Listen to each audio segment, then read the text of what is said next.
Santa Clarita's hometown station, AM 1220 KHTS. This is the Prima Pediatrics Healthcare Hour with Dr. Feldman, myself, Kyle Jellings. We're on the web at hometownstation.com. You can find more information about Prima Pediatrics by going to primapediatrics.net. You can also give them a call at 424-9000. 424-9000. Dr. Feldman, how are you? I'm fine. I was just looking at an article from the LA Times about the little girl, the 13-year-old, who's being kept alive up in San Francisco. Yeah, so area. you came in here and you talked to me about this thing that happened in the Northern California area. So talk to me a little bit. Do you have any history there? What happened here, and what's going on with this situation? Well, it's an interesting thing. There are multiple different stories, and one can only surmise what actually happened. The understanding that I had is this little girl went in for a routine tonsillectomy, and that she then hemorrhaged and went into an arrest situation from which her brain did not recover, and so she's been kept alive on a ventilator. And the hospital, I gather, got 3 different neurologists involved, each of which said she was brain dead. And so the hospital wanted to turn off the ventilator, and the family didn't want them to, and sued to keep her alive. So that's the story. Okay. I mean, it's gruesome. Yeah. But there are a lot of misconceptions being put forth in the news, and the reason I brought it up is because actually on the way up here, I was listening to the radio, and it wasn't KHTS because I can't get it on my car radio until I get into Santa Clarita. The minute I get into Santa Clarita, I put it on KHTS. Of course. But anyway, it was on NPR, and they were talking about, they had a New York Times reporter on there talking about the 2 different cases that are current, one with the 13-year-old with the tonsillectomy, and another one with a woman, a 20-some-year-old woman who's pregnant with a 14-week fetus who's being kept alive. And the way they were speaking about it made me kind of ticked off as a physician, because they made it sound ridiculous and simple, and it doesn't reflect at all, in any way, shape, or form, all of it, what my experience has been in the medical profession. So I thought it might be worthwhile to at least bring it up so that at least our listeners can be really informed as to what's going on, because the way it's being implied in the newspaper and on the radio is that the hospital can go ahead and decide if a kid's brain dead on the basis of ridiculous assumptions and turn off a kid's ventilator without consulting the parents, which is absolutely not true. Okay. I mean, according to what I understand, that's what Oakland Children's Hospital tried to do, but that's not the case. So I don't know if it's the case or not, but it's not legal. Yeah. Oh, what you're saying is, okay, so the stuff you've been hearing is saying that the hospital has authority to unplug the ventilator.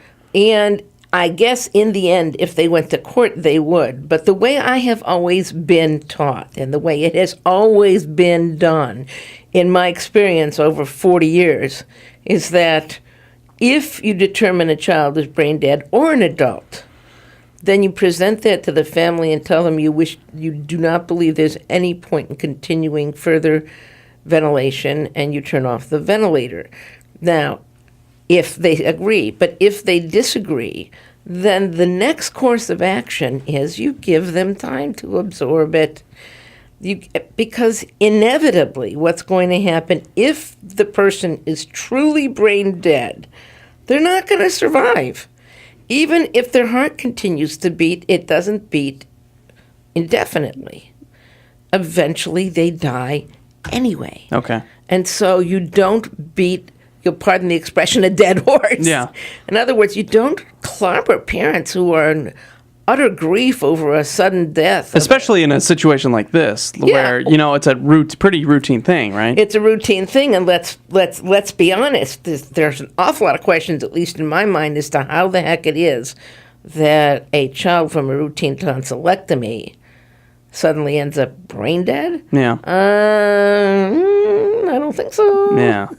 Yeah. Something happened there. And so here's a hospital that theoretically has a tremendous risk of being sued for malpractice, who wants to turn the kid off. Now, let's examine this. Yeah, This is a really interesting question, because we all know that the longer the child lives and requires extensive support, the more money is gotten in a malpractice suit, and as more money has to be paid out. Yeah. So let's see, does this hospital have an incentive to turn this child off? Yeah. Yeah. Think so. So there's certainly things. We're not saying anything about that, but I'm not sure what the situation but we're not sure what it is. But the whole thing stinks. Yeah.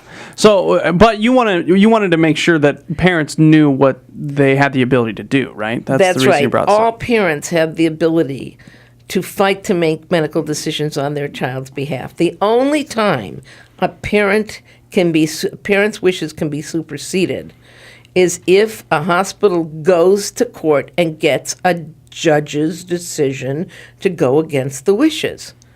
And that's the only time. You can't do it any other way, because legally a child under age 18 or emancipated at 17 is entirely the ward of their parents. It is the parental right to determine what happens medically to their child, unless the doctors feel that the parent's decision is medically inappropriate and is definitely going to harm the child.